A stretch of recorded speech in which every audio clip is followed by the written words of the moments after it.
Buenas noches, queridos hermanos y hermanas, o buenos días, o buenas tardes.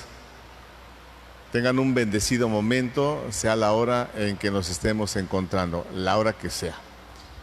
Mucho cariño, quiero darles la bienvenida a esta reunión nuestra, en donde una vez más vamos a leer el libro del Apocalipsis, a orar con el libro del Apocalipsis y a profundizar y a confrontar nuestra vida con el mensaje que tiene para nosotros el libro del Apocalipsis. Así que, en primer lugar, vamos a hacer esta oración. Decimos juntos: gracias, Padre Celestial, por este momento en que conocemos más de tu verbo, del Señor Jesús, y al conocerlo más a Él, te conocemos más a ti y te amamos más. Gracias, Padre Celestial, por el don de tu amor, que es tu divino Espíritu. Gracias, Señor Jesús, por el amor que nos tienes. Gloria al Padre, al Hijo y al Espíritu Santo, como era en el principio, ahora y siempre, por los siglos de los siglos. Amén. Gracias, hermanas, hermanos, a todos ustedes por estarnos acompañando y porque, claro, con amor, con cariño, conocemos más el mensaje de Jesús y lo amamos mucho más. Y por supuesto, gracias a las personas que hacen posible esta transmisión. Oigan, con cariño, hoy les voy a decir algo, Quiero, antes que nada, pedirles una disculpa por la falla de la semana pasada, en donde me equivoqué y me salté de la iglesia de Esmirna, me brinqué a la iglesia de Pérgamo. Y entonces le vamos a hacer así. Hoy solamente vamos a hablar de la iglesia de Pérgamo, nada más, para que así no tenga yo así esa falla como la semana pasada, Yo sé que no la puedo corregir porque estamos en vivo, y ni modo, ¿verdad?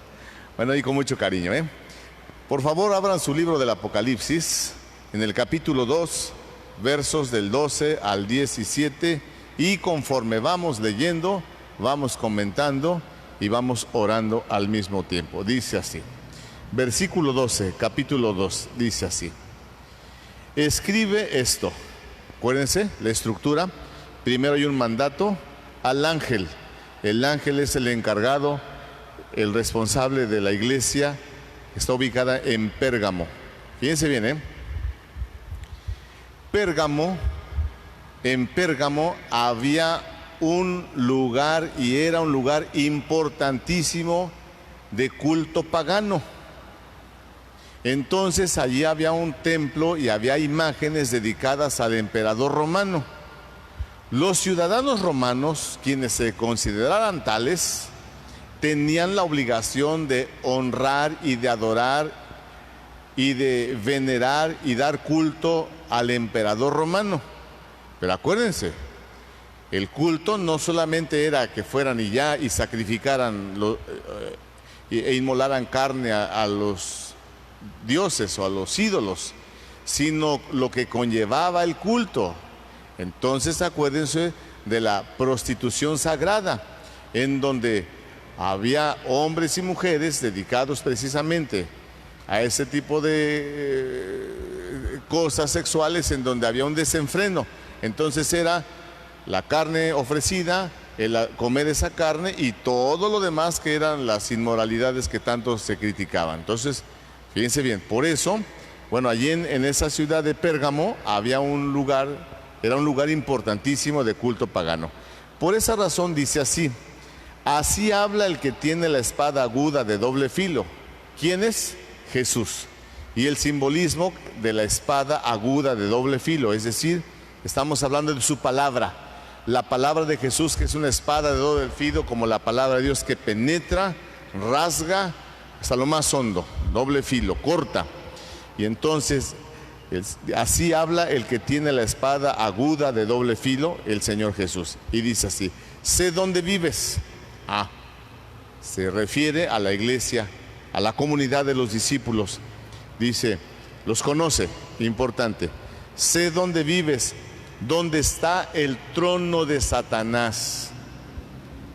Precisamente es lo que yo anteriormente les acabo de decir, de dónde radicaba la importancia de este lugar Pérgamo, porque había un lugar destinado al culto del emperador y todos los dioses del Imperio Romano.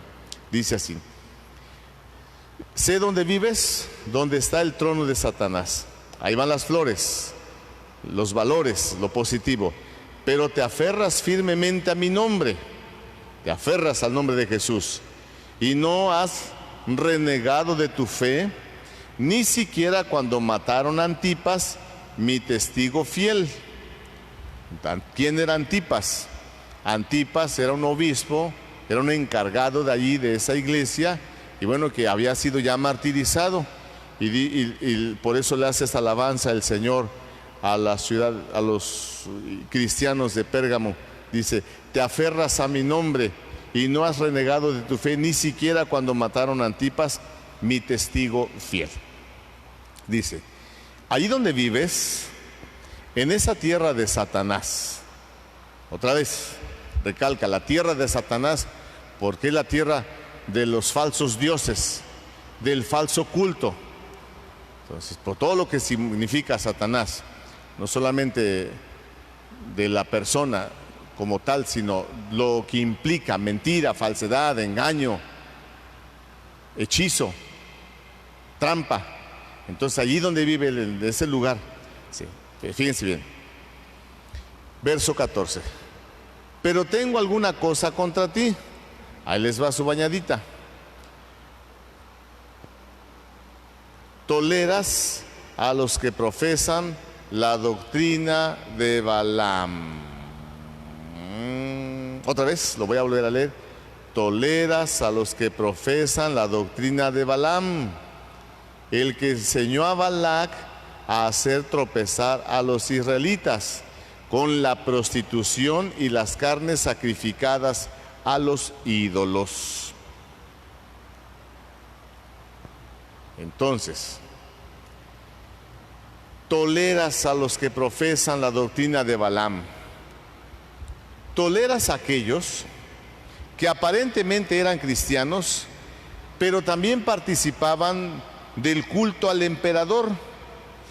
Y por supuesto, asumían el estilo de vida y el culto de los romanos. Ojo, ojo, no es solamente el hecho de que sacrificaran la carne, sino lo que conllevaba. Después la tenían que comer, después se prostituían allí en el templo. Todo lo que implicaba pues la romana, no solamente era el hecho de que estuvieran allí sacrificando la carne a los ídolos, sino todo lo que conllevaba eso. Entonces, por eso, vean ustedes, la expresión dice así: toleras a los que profesan la doctrina de Balaam. Estos discípulos de Jesús tenían una fe ambigua, porque por un lado iban a las comidas de la Eucaristía, a la fracción del pan, pero por otro lado también iban a las comilonas y aquellos desenfrenos inmorales de la práctica del culto romano, y entonces no se definían. Y por eso dice él: toleras a los que profesan la doctrina de Balaam. Esta actitud ambigua de esos discípulos de Jesús es rechazada por Dios. Por eso dice: tengo una cosa contra ti, toleras a los que practican la doctrina de Balaam. Ahora vamos a ver, ¿quién es Balaam? Eso sí, para que nos quede más claro. Y vamos a ver el segundo libro de los Macabeos.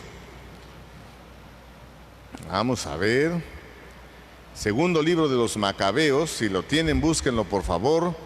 Segundo libro de los Macabeos, capítulo 6, versos del 18 al 31. Ojo, ojo, ojo, fíjense bien.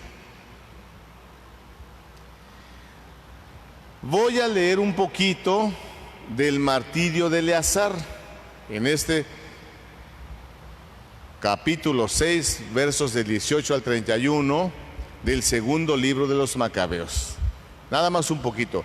Yo espero que ustedes lo lean en sus casitas. La historia de Eleazar. Fíjense bien. ¿Cómo dice esta historia? Dice así.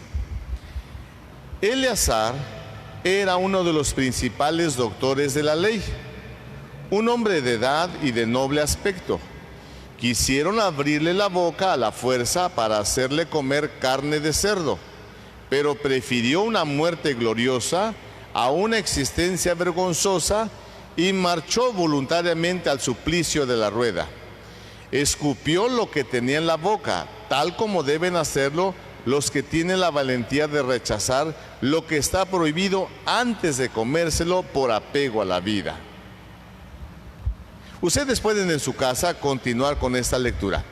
Entonces Eleazar es un héroe, porque Eleazar no cayó en la trampa de comer la carne sacrificada a los ídolos, la carne que estaba prohibida por la ley. De tal manera que, ¿qué cosa les está diciendo San Juan? Les está diciendo así, miren, así como Eleazar hace 150 años aproximadamente fue capaz, prefirió dar la vida antes de faltar a la ley, así tenemos que ser nosotros, así tienen que ser los discípulos de Jesús. Ahí tenemos el ejemplo de Eleazar, que prefirió morir antes de faltar a la ley. Dice, bueno, inspirado San Juan, conocedor de la Escritura, dice, así como él, tenemos que ser nosotros. Por favor, quiero que repitan conmigo, Señor Jesús, concédeme la gracia de la fortaleza para mantenerme fiel a tu mensaje de salvación y no caer en la tentación. Concédeme ser como Eleazar. Amén. Bueno, entonces Juan le está diciendo, hey, así como Eleazar lo hizo, también lo tenemos que hacer nosotros. Por eso pone el ejemplo de Eleazar y lo pone como una motivación de vida para los cristianos, es decir, no caer, no ceder a la tentación. Bueno, para que podamos entender mucho más lo que estaba pasando con Eleazar y lo que está pasando con Balaam, entonces vamos a leer, por favor, el libro de los Números, de los capítulos 22 al capítulo 25. Vamos a ver, estoy buscando, busquen ustedes, libro de los Números.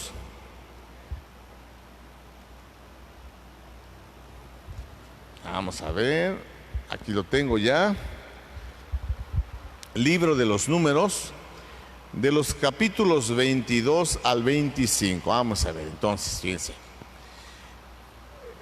Capítulo 22 al 25, en el libro de los Números. Entonces, dice así bien bonito, dice así. Nada más le voy a leer el principio, dice así.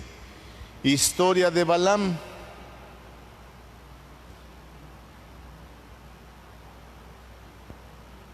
Balac, hijo de Zippor, se enteró de lo que Israel les había hecho a los amonitas. Se apoderó de los moabitas un gran terror al ver cuán numeroso era ese pueblo. Cundió el pavor en Moab por temor a Israel. Los moabitas, que es el gentilicio de Moab, dijeron entonces a los ancianos de Madián: esa muchedumbre va a devorar toda la región como el buey se come la hierba del campo. En ese entonces era el rey de Moab, Balac, hijo de Zippor. Mandó buscar a Balaam,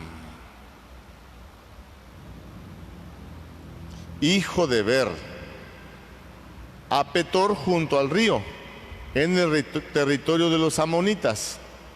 Lo invitó a venir diciéndole: un pueblo que salió de Egipto acaba de extenderse por toda la región y se estableció frente a mí.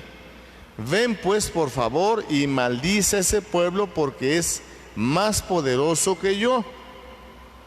A lo mejor así puedo vencerlo y expulsarlo del país. porque sé que lo que tú bendices queda bendito y lo que tú maldices queda maldito. Los ancianos de Moab partieron, pues, junto con los de Madián, con las manos llenas de regalos para el adivino.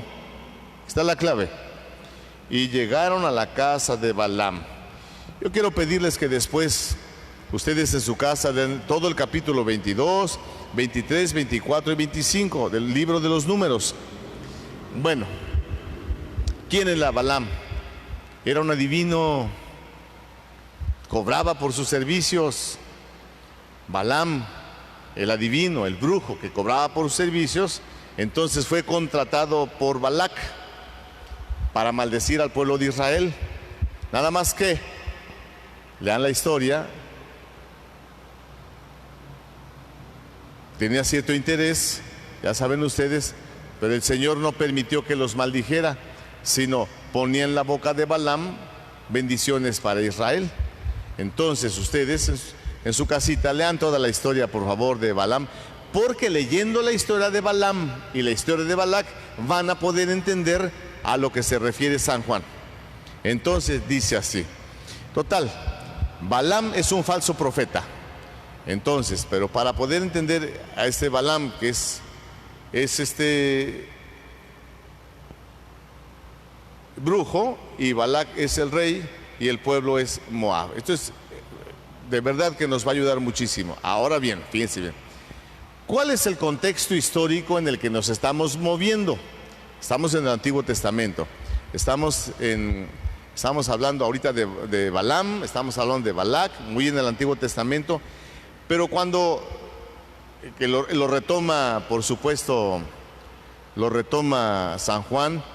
Pero ¿cuál es cuando hablamos de Eleazar también, cuál es el contexto? Acuérdense ustedes, Antíoco Epifanes había emprendido una persecución religiosa contra el pueblo de Israel. Esta persecución religiosa contra el pueblo de Israel, en donde Eleazar fue sacrificado, es la comparación que le permite a San Juan decir, miren, esto ya no sucedió. En el tiempo del rey Antíoco fuimos perseguidos, le pasó esto a Eleazar. Sin embargo, el pueblo de Israel salió victorioso. Eso mismo está pasándole ahora al nuevo pueblo de Israel. Y así como salió victorioso el antiguo pueblo de Israel, ahora el nuevo pueblo de Israel, fundado en la persona de Jesús, también va a salir victorioso. Esto es precioso. Entonces, recapitulamos todo lo que dice el Apocalipsis. Cuando les tengo una queja contra ti, toleras a los que siguen la doctrina de Balaam, o sea, la doctrina de aquel que quiso engañar al pueblo de Israel, de aquel que quiso maldecirlo. ¿Y por qué? Porque acuérdense ustedes que entonces Israel, el pueblo de Israel, al unirse con los amonitas, entonces ofreció sacrificios a sus ídolos. Y al ofrecer sacrificios a los ídolos, se prostituyó con las mujeres amonitas, moabitas. Y entonces, esa historia la está recuperando San Juan y les está refrescando la memoria a los discípulos de Jesús. ¿Ya nos pasó antes? No lo pase con ustedes, porque ustedes son los nuevos discípulos de Balaam, el que engañó al pueblo de Israel y ahorita nos está engañando a nosotros. Une la historia de Balaam, de Balac, el falso profeta, la une con lo que le pasó a Eleazar. Dice, así como Antíoco persiguió al pueblo de Israel y mató a Eleazar, así nos está pasando a nosotros. Pero el nuevo pueblo de Israel también saldrá victorioso. Ojo, esto es bien importante. Quiero que repitan conmigo: Señor Jesús, nosotros somos el nuevo pueblo de Israel. Y aunque en la adversidad algunos han caído, sabemos que la historia la escribes tú y la llevas tú, y que contigo saldremos victoriosos, porque no hay poder humano que pueda con tu poder divino, Señor Jesús. Amén. Esto es precioso. Claro, cuando los discípulos de Jesús que estaban siendo castigados hicieron memoria, y cuando hicieron memoria supieron que habían vencido en otro momento, pues ahorita también somos vencedores. Aguas, le voy a dejar una tarea. Quiero que hagan memoria en la historia de la vida de ustedes, cuando ustedes en otro momento han tenido éxito, han salido victoriosos, han podido triunfar. Porque si ustedes hacen memoria de esos momentos, sabrán que Dios está con ustedes. Y que así como salieron victoriosos antes, saldrán victoriosos de las adversidades que están enfrentando ahora. Ustedes y yo también, ¿sale? Con mucho cariño. Seguimos así, porque se pone bien bonito. Entonces, la pregunta es bien simple. Volvemos al Apocalipsis, por favor. Entonces la pregunta es bien simple. Dice así. La pregunta es: ¿pueden los fieles, los discípulos de Jesús, participar de los banquetes ceremoniales en los templos de los paganos? Es decir, ¿pueden las dos cosas? Vamos a ver la respuesta que nos da Primera Carta a los Corintios, capítulo 10, verso 14 al 22. Primera Carta a los Corintios, estoy buscando, capítulo 10, versos del 14 al 22. La pregunta es: ¿pueden los fieles participar de los banquetes ceremoniales en los templos de los paganos? Vamos a ver qué les dice San Pablo. Primera Carta a los Corintios, capítulo 10, versos del 14, así dice, fíjense. Por lo tanto, hermanos, muy queridos, huyan del culto a los ídolos. Les hablo como a personas sensatas. Juzguen ustedes mismos lo que les voy a decir. La copa de bendición que bendecimos, ¿no es comunión con la sangre de Cristo? Y el pan que partimos, ¿no es comunión con el cuerpo de Cristo? Así, siendo muchos, formamos un solo cuerpo, porque el pan es uno y todos participamos del mismo pan. Fíjense en los israelitas. Para ellos comer de las víctimas es entrar en comunión con su altar. Con esto no quiero decir que la carne ofrecida al ídolo sea realmente consagrada o que el ídolo sea algo, pero los sacrificios de los paganos van ofrecidos a los demonios y no a Dios. Y no quiero que ustedes entren en comunión con los demonios. No pueden beber al mismo tiempo de la copa del Señor y de la copa de los demonios, ni pueden tener parte en la mesa del Señor y en la mesa de los demonios. ¿Queremos pues provocar acaso los celos del Señor? ¿Seremos acaso más fuertes que Él? Precioso. ¿De qué les está hablando San Pablo a los corintios? Mira, nos reunimos a la celebración de la Eucaristía, nos reunimos a tomar el vino como sangre de Cristo, nos reunimos a comer el pan como cuerpo de Cristo, formamos la comunión del cuerpo de Cristo, pero al mismo tiempo vamos a la mesa de los paganos y comemos carne sacrificada a los ídolos. Por favor, ¿no es posible? Esto es ambiguo, no estás bien definido. Entonces, estamos preguntando por lo que estaba pasando, por lo que San Juan les está diciendo en el libro del Apocalipsis a los discípulos del Señor, que iban a ofrecer carne y sangre a los ídolos. Entonces San Pablo dice: no, hombre, no vayan. Seguimos, Primera de Corintios, capítulo 10, versos del 23 al 30. Pues está bonito. Fíjense bien, fíjense. Todo está permitido, pero no todo me conviene. Todo está permitido, pero no todo me hace bien. Que cada uno piense no en sí, sino en los demás. Coman pues todo lo que se vende en el mercado sin plantearse problemas de conciencia, pues el Señor es la tierra y todo lo que contiene. Si alguien que no comparte la fe los invita, vayan si quieren y coman de todo lo que les sirvan, sin plantearse problemas de conciencia. Pero si alguien les dice: esa es carne sacrificada a los ídolos, no coman.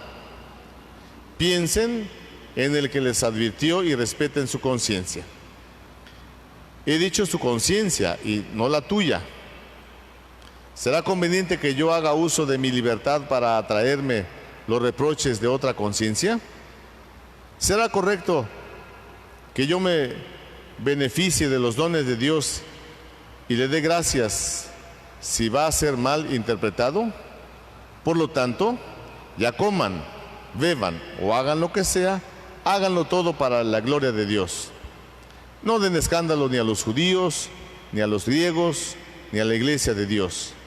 Hagan como yo, que no busco mi propio interés, sino el de los demás, es decir, su salvación, y me esfuerzo por complacer a todos. Es precioso. Entonces, San Pablo le está diciendo, no es solamente el hecho que coman, sino el libertinaje que hay. Entonces ya hablábamos de eso la vez pasada y lo vamos a recalcar esta vez hablando de la iglesia de Pérgamo, los abusados.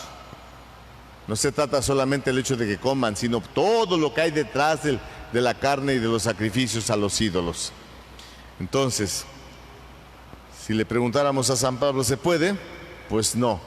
Eso es lo que le está diciendo el Señor Jesús por boca de Juan a los primeros discípulos. No pueden ser ambiguos, se tienen que definir. O están con Jesús o qué pasó. Así que van a repetir conmigo, Señor Jesús, yo estoy contigo al 100%. No soy ambiguo, no estoy indefinido, estoy completamente siguiendo tu causa. Amén. Ya quedó, Por favor, para que no se anden allí a medias tintas, que no, Señor. Estamos hablando de lo que les está diciendo San Juan. Otra vez vuelvo al libro del Apocalipsis y voy a seguir leyendo, ¿sale? Capítulo 2, verso 14. Pero tengo alguna cosa contra ti. Toleras a los que profesan la doctrina de Balaam, ya, el que enseñó a Balac a hacer tropezar a los israelitas con la prostitución y las carnes sacrificadas a los ídolos. Ya vimos todo eso y la historia de Balaam y de Balac y el heroísmo de Eleazar, que es lo que tenemos que imitar ustedes y yo. Vamos a leer el versículo 15. Lo mismo hacen los que siguen la doctrina de los nicolaitas ahí donde tú habitas. ¿Saben qué? Ya le voy a suspender aquí porque también la doctrina de los nicolaitas merece su atención por tratarse de la forma en que se vivía. Así que muchas gracias. No hemos terminado el mensaje a la iglesia de Pérgamo, apenas estamos empezando, pero esto se pone bien bonito, bien bonito. Así que con mucho cariño les imparto la bendición. El Señor esté con ustedes. Que Dios los bendiga en el nombre del Padre, del Hijo y del Espíritu Santo. Amén. Muchas gracias.